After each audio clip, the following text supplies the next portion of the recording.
Negative English language videos by expressions. In the last lesson, we had looked at the following. First, Hindi और English के sentence structures कैसे एक दूसरे से अलग होते हैं. सेकंड, किसी सेंटेंस के सब्जेक्ट और वर्ब को कैसे आइडेंटिफाई करते हैं. एंड थर्ड, सब्जेक्ट और वर्ब को मिलाकर बेसिक सेंटेंस स्ट्रक्चर कैसे बनाते हैं. मोस्ट इम्पॉर्टेंटली, हमने सीखा था कि किसी भी सेंटेंस में सब्जेक्ट को आइडेंटिफाई करने के लिए हमें अपने सेंटेंस से कौन या किसने ये सवाल करना होता है. फॉर एग्जाम्पल, कुछ पुलिस ऑफिसर्स इस मामले की जांच कर रहे हैं. इस एग्जाम्पल में सब्जेक्ट पहचानने के लिए हमारा सवाल होगा कौन जांच कर रहे हैं, और इसका आंसर होगा कुछ पुलिस ऑफिसर्स जांच कर रहे हैं, और यही हमारे इस सेंटेंस का सब्जेक्ट भी है. ठीक इसी तरह वर्ब को पहचानने के लिए हम पुलिस ऑफिसर्स क्या कर रहे हैं ये सवाल पूछेंगे, जिसका जवाब होगा जांच कर रहे हैं, जो हमारी वर्ब या क्रिया होगी. In this video lesson, we will talk about subject modifier. और subject modifier के कॉन्सेप्ट को समझने के लिए हम अपने एग्जाम्पल वाले सेंटेंस को ही थोड़ा बड़ा और डिफिकल्ट बनाते हैं. जैसे, हमारे शहर के कुछ पुलिस ऑफिसर्स इस मामले की जांच कर रहे हैं. वैसे देखा जाए तो कौन जांच कर रहे हैं इस सवाल का जवाब अभी भी कुछ पुलिस ऑफिसर्स ही होगा. लेकिन अब इस सेंटेंस में कुछ और भी वर्ड्स हैं जो हमें हमारे सब्जेक्ट के बारे में एडिशनल इंफॉर्मेशन दे रहे हैं, जैसे हमारे शहर के, और इन वर्ड्स को हम सब्जेक्ट मॉडिफायर कहते हैं.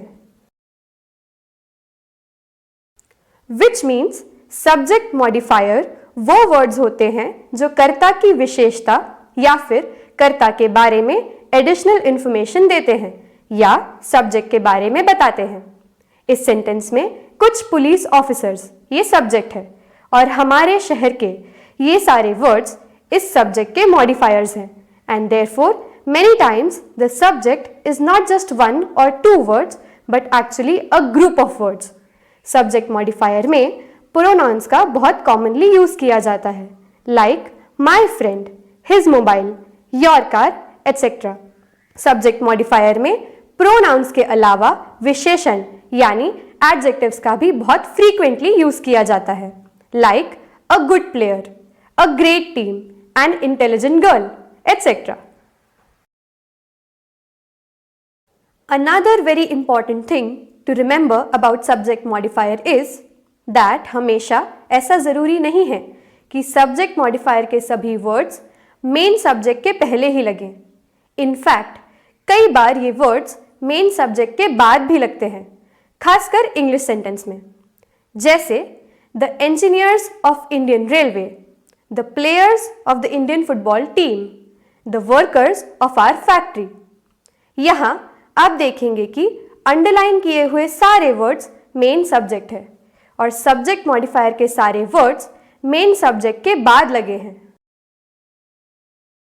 इंग्लिश के सेंटेंस को बनाते समय ध्यान रखने वाली सबसे इंपॉर्टेंट बात यह है कि जब भी हमें अपने सेंटेंस में सब्जेक्ट के बारे में एडिशनल इंफॉर्मेशन देना हो, तब हमें सब्जेक्ट मॉडिफायर के सारे वर्ड्स को या तो मेन सब्जेक्ट वर्ड के पहले या बाद में, लेकिन नेसेसरीली मेन सब्जेक्ट के साथ ही रखना होगा.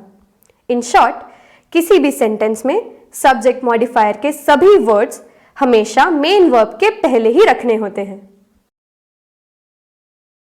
इसे एक एग्जाम्पल में देखते हैं. भारत के प्रधानमंत्री कल भूटान की यात्रा पर जा रहे हैं. इसमें प्रधानमंत्री ये मेन सब्जेक्ट है और भारत के ये सब्जेक्ट मॉडिफायर वर्ड्स है. इसीलिए हम कहते हैं The Prime Minister of India is going to Bhutan on a visit.